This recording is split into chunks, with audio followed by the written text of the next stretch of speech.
Bonjour mes amis, je vous salue tous dans le nom précieux de notre Seigneur et Sauveur Jésus-Christ. Nous sommes là pour notre émission La page d'histoire. Avant de commencer, je ne peux pas manquer de saluer mon fils Elohim, celui qui est à la base du montage de toutes les vidéos que nous faisons. Avant de commencer cette histoire bien-aimée, nous voulons d'abord lire un passage de la Bible. Nous sommes dans l'Épître aux Hébreux, chapitre 13, au 5e verset. Je lis la parole. Ne vous livrez pas à l'amour de l'argent. Contentez-vous de ce que vous avez, car Dieu lui-même a dit, je ne te délaisserai point et je ne t'abandonnerai point. C'est une recommandation de l'Éternel qui nous dit que nous ne pouvons pas se contenter, nous ne pouvons pas nous livrer à l'amour de l'argent. L'argent, toujours l'argent. Et nous devons nous contenter de ce que Dieu nous a donné. C'est là où vraiment nous allons faire asseoir notre histoire d'aujourd'hui. Il y avait dans une ville une femme d'un pasteur qui vendait dans un marché. Et à côté d'elle, il y avait aussi une autre femme qui vendait également. Mais la femme qui était à côté du pasteur recevait beaucoup plus de clients que la femme du pasteur. Et ça ne plaisait pas à la femme du pasteur jusqu'à ce qu'un jour, elle a eu le courage de demander à l'autre femme, qu'est-ce que toi tu as fait pour que les clients se dirigent toujours vers toi? Et cette femme a souri un peu. Elle a répondu à la femme du pasteur, si tu veux que des clients aussi puissent se diriger vers toi ou acheter chez toi, je peux t'orienter ou te montrer quelqu'un qui peut t'aider. La femme du pasteur avait accepté cette offre et les deux femmes se sont fixées un rendez-vous. Et le jour J arriva, elles se sont retrouvées au bord du fleuve. Elles ont pris la pirogue et elles ont traversé de l'autre côté. Avant que la pirogue puisse accoster, il y a un homme qui était sorti d'une cabane. Et il était tellement furieux. Il était très furieux. Il criait sur l'autre femme qui avait amené la femme du pasteur. Et la pirogue a accosté, les deux femmes sont descendues. Les messieurs continuaient toujours à crier sur l'autre femme. Il lui posait la question, pourquoi tu as amené cette femme ici? L'autre femme était inquiète. Il dit, non, mais toi tu ne la connais pas. Le monsieur dit, non, je la connais. Oh, tu la connais comment? Non, je la connais. C'est parce que quand elle fait ses prières, elle m'envoie toujours le feu. Elle me brûle par le feu qu'elle envoie toujours lorsqu'elle prie. Oh, c'était devenu sérieux, mes amis. Et le monsieur a pris la décision. Comme cette femme m'a tellement souffert.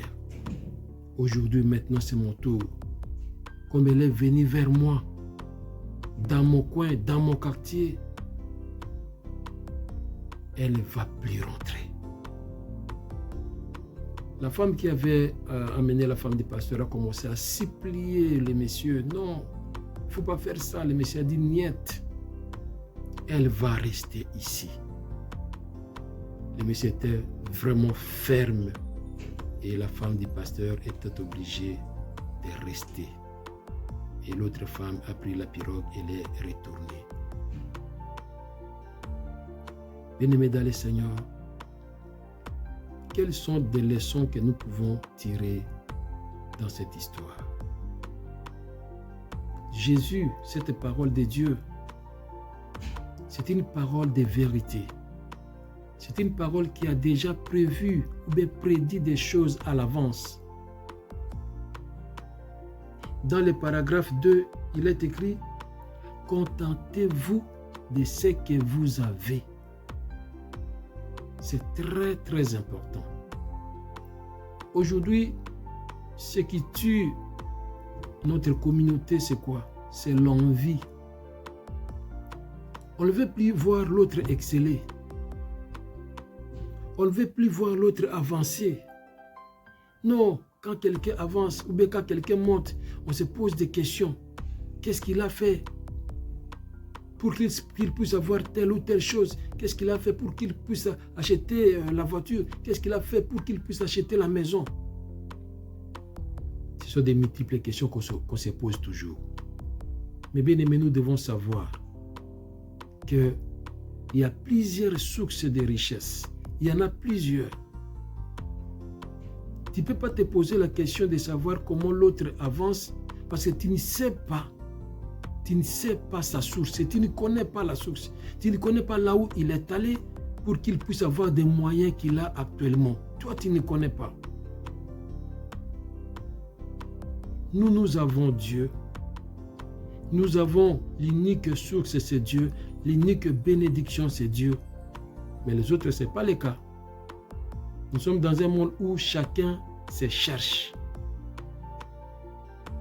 Bien-aimé dans le Seigneur, si tu as ce que Dieu t'a donné là, garde ça. C'est ça. Il ne faut pas savoir, chercher à envier pourquoi l'autre. Non, il ne faut pas envier. Voilà le sort de la femme du pasteur, une femme qui prie. Une femme qui est à l'église. Une femme qu'on peut qualifier de la conseillère des autres mamans. Une femme qui était comme le soutien de son mari dans les ministères. Mais elle est tombée à cause de l'envie. Mais nous avons Dieu, un Dieu puissant. Si tu vois que ça ne marche pas chez toi, prie Dieu. Entre en prière. Dieu est capable de t'envoyer aussi des clients, plus que même l'autre là qui avait consulté. Dieu est capable de tout, bien-aimé dans le Seigneur. Restons attachés à Dieu, au lieu d'aller chercher ailleurs. Voilà maintenant, notre bien-aimé est resté entre les mains des ennemis, parce que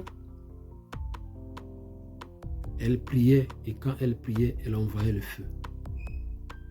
Et c'est là notre deuxième conseil. Bien-aimés, ne blaguons pas avec la prière. La prière est capitale. Raison pour laquelle Jésus lui-même nous a dit, priez sans cesse. Priez et ne vous relâchez point. Il a dit ça. Parce que la prière est tellement importante pour nous. Quand on prie, ne croyez pas qu'il n'y a pas des effets. Non, il y a des effets. Les effets de la prière. L'homme là a témoigné que lorsque la femme du pasteur priait, l'effet tombait sur lui et le brûlait. Voilà un bon témoignage. C'est pour te dire quoi? Que quand tu pries, il y a des effets qui se produisent quelque part. Malgré que tu ne vois pas ça physiquement comme ça, mais dans le spirituel, il y a des effets qui se produisent. Bien-aimés dans le Seigneur, ne blaguons pas avec la prière.